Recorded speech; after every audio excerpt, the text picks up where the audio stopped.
An undercover location, a super secret design, and a top-notch team led by a motoring mastermind. This is codenamed Daisy. The mission, to take an icon of the racetrack and create the ultimate sports car, ready to make a splash at the world-famous auto show in Detroit. And ready for the road if anyone has the spending power to match the car's pulling power. At the minute, the project is little more than a pipe dream. Now the designers must deliver the goods. Top secret, top speed, really cool rides.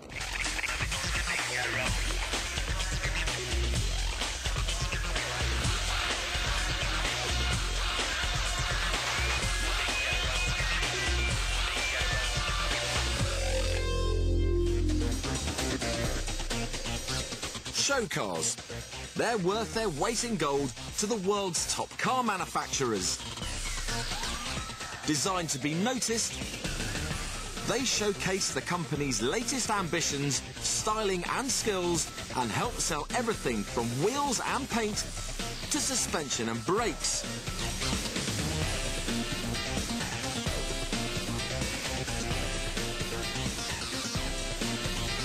But these machines are more than just rolling adverts. The design and building of a show car is now an art form all its own.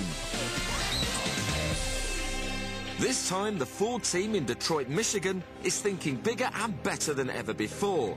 They want to create a competition killer, a car that will stop every other dead in its tracks. Their starting point, a car that's already an American icon. Their challenge, to have their supercar ready to rock the Detroit Auto Show in just 9 months' time.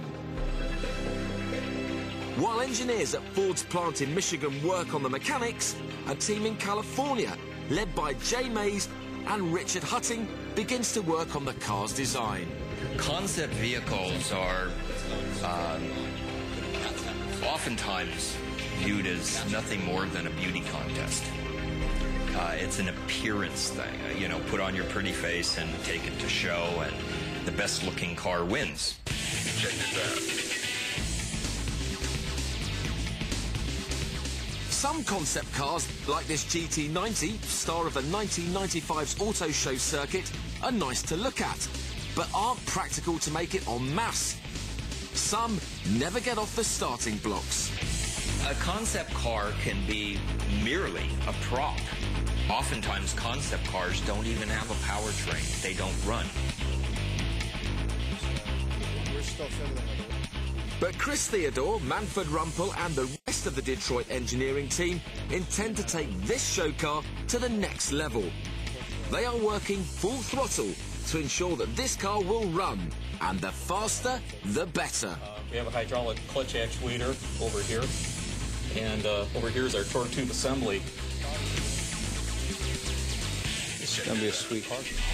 Traditionally, this is a two-step process. A concept car is built first as a sort of blueprint, and then a working prototype follows.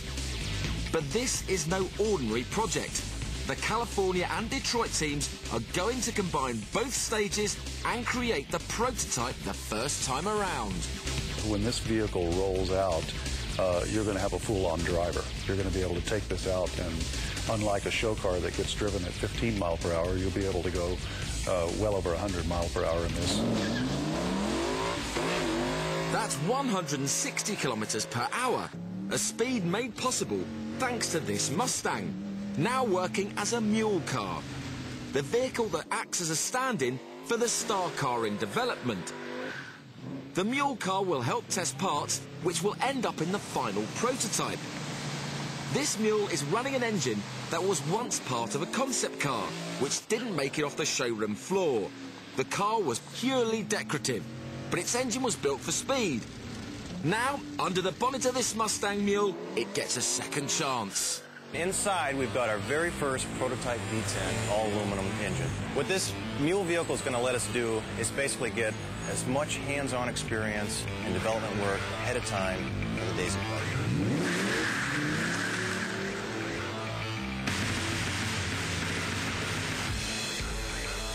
As tests continue on the V10 engine, other parts start coming off the production line in Detroit.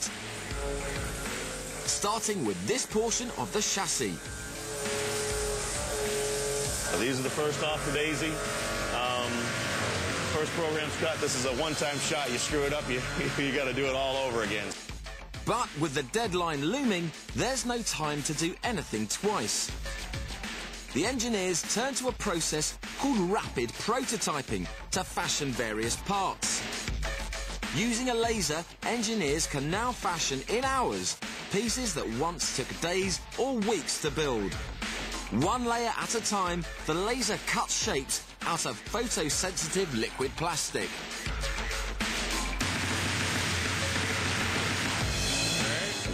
Next, technicians start construction on a state-of-the-art chassis, an aluminium framework that will hold the aluminium V10 engine. The materials are all super lightweight, and lighter parts mean a faster car. As the builders finish up the last welds, the engineering team drops in to check how the project is coming together. If the engineers aren't happy with what they see, these chaps will have to start all over again. With precious little time to lose, the builders cross their fingers and hope that all their hard work has paid off. This is Project Daisy, and these are the pieces that will eventually turn from undercover secret to ultimate show car. While designers in California work on the look, the builders here in Detroit are creating the parts that will go under the bonnet. They cross their fingers as the engineering team inspects their work. Looks good without having bolts to put in. Yeah. Still an 8mm here. And we have enough tool clearance for the bolts here. Yes.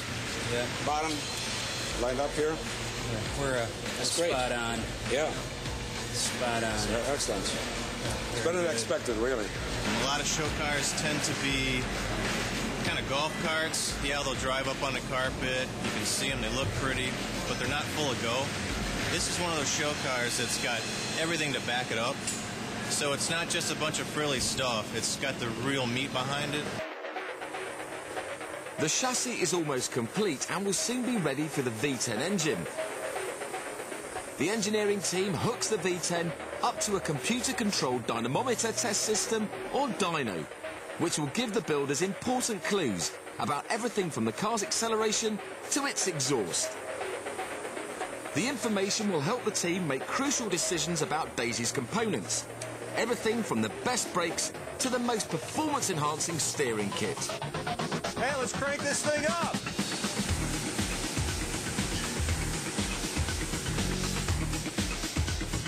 There are still a lot of unknowns, but one thing is certain. Daisy will have a 6.4-litre powerhouse of an engine.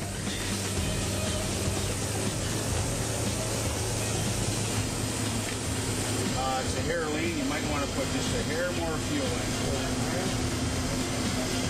That looks pretty good. Pretty consistent. Yep.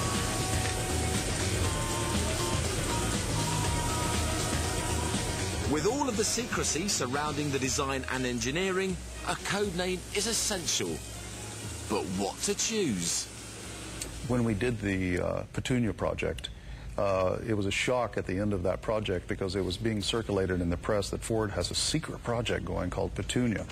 And everyone was saying, wow, what kind of car could that possibly be? Well, it turned out to be a mid-engine sports car with 500 horsepower and 500 foot-pounds of torque. That mid-engine sports car was the Ford GT, the darling of the 2003 Detroit Auto Show. Kind of a surprise, and ironically not at all reminiscent of a Petunia. So when we decided to do this new project, it was only logical that we'd call it Daisy. And I think as you see this vehicle roll out, you'll see that it's anything but a shrinking flower.